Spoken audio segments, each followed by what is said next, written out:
تو میری اس پاک جگہ پہ کھڑے ہو کے دعا ہے اللہ کریم جتنے بھی میرے دیکھنے والے ہیں سب کو اس مبارک جگہ کی حاضری نصیب فرمائے۔ اور اس جگہ پہ غزوہ خندق کی بہت بڑی جنگ ہوئی تھی۔ السلام علیکم ورحمۃ اللہ وبرکاتہ۔ سب سے پہلے درود و سلام السلام علیکم ایھا النبی ورحمۃ اللہ وبرکاتہ۔ آج میں آیا ہوں غزوہ خندق کے مقام پہ اوپر،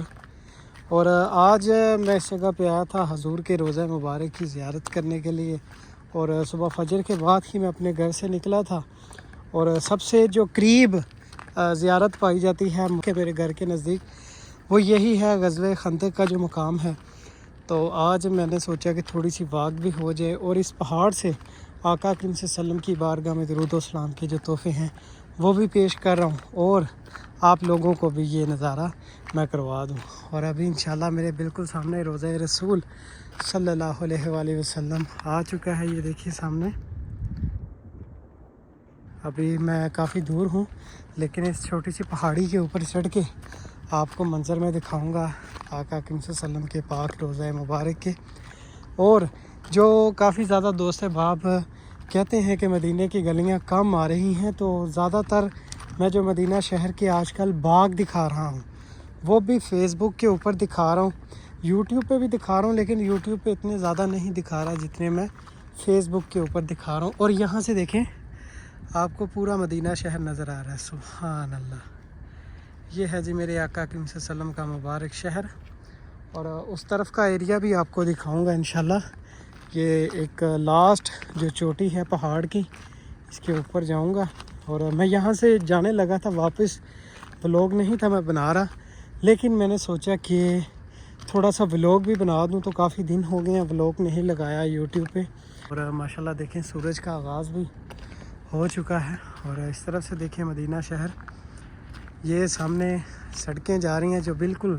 مسجد النبی کے قریب والی سڑکیں ہیں، اور یہ بلڈنگز آپ دیکھ رہے ہیں۔ اور ابھی آپ کو دنیا کا جو سب سے حسین منظر ہے وہ یہی ہے ہم مسلمانوں کے نزدیک کہ ایک خانہ کعبہ کا منظر ہر بندے کی خواہش ہے، ایک میرے آقا کریم صلی اللہ علیہ وسلم کا مبارک روضہ، میرے آقا کریم صلی اللہ علیہ وسلم کی مبارک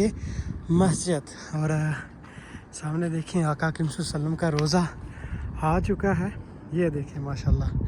یہ میرے آقا کریم صلی اللہ علیہ وسلم کا روضہ مبارک۔ اور اس جگہ پہ آگے میں بیٹھا تھا، لیکن میں نے ولاگ نہیں بنایا، اور میں کافی نیچے چلا گیا تھا۔ نیچے جا کے میں نے سوچا یہاں پہ اب آیا تو ہوں تو آپ کو بھی یہ جلوہ کرواتے ہوئے جاؤں۔ تو میری اس پاک جگہ پہ کھڑے ہو کے دعا ہے اللہ کریم جتنے بھی میرے دیکھنے والے ہیں سب کو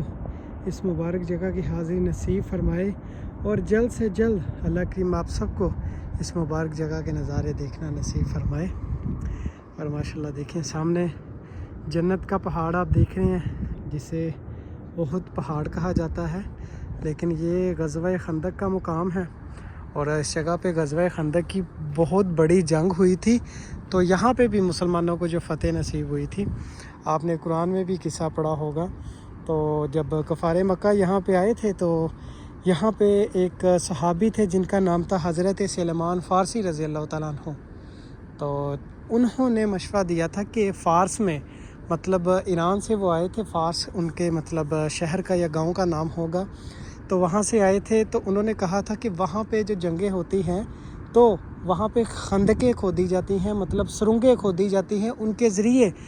جو جنگ کرتے ہیں، تو پھر اس جگہ پہ خندق کھودی گئی تھی، اس لیے اس پہاڑ کو غزوہ خندق کہا جاتا ہے، غزوہ جنگ کو کہتے ہیں، اور خندق اس پہاڑ کے اندر کھودی گئی تھی۔ دیکھیں ماشاءاللہ۔ تو پھر آقا کریم صلی اللہ علیہ وسلم نے صحابہ کے ساتھ، اللہ کریم کا مطلب حکم ہوا تھا کہ صحابہ اکرام سے مشورہ لے، اللہ کریم نے وحی کے تھرو آقا کریم صلی اللہ علیہ وسلم سے فرمایا تھا کہ صحابہ اکرام سے مشورہ لے، پھر جنگ وہ شروع کریں، جو بھی مطلب اس دور میں جنگ کے لیے اسلحہ ہوا کرتا تھا، جو بھی نظام تھا، تو وہ سارا اکٹھا کر کے پھر یہاں پہ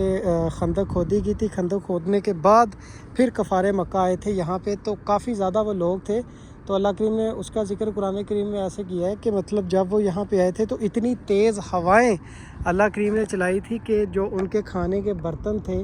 وہ تقریباً الٹ چکے تھے، گر چکے تھے، کھانا ان کا خراب ہو چکا تھا، اور جو ان کی گوڑیاں تھیں جن پہ وہ سفر کر کے آئے تھے وہ بھی مکمل